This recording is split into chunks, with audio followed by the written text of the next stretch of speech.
Hello guys, welcome back with me again in this channel. On today's tutorial, I'm going to show you how you can copy and paste a text format on Canva.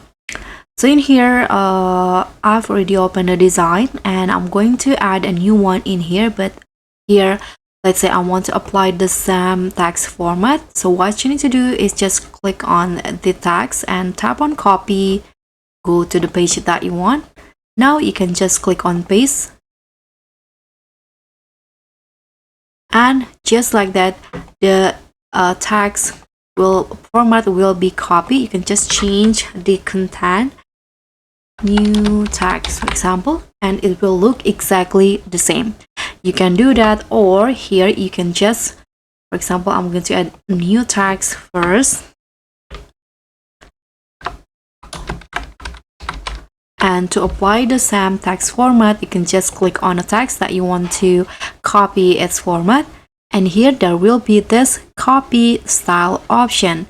Now you can just click on the text where it will be applied, and just like that, the text format will be based on apply to another text. So that's pretty much all. Thank you so much for watching. Don't forget to like, comment, and subscribe. Also click on the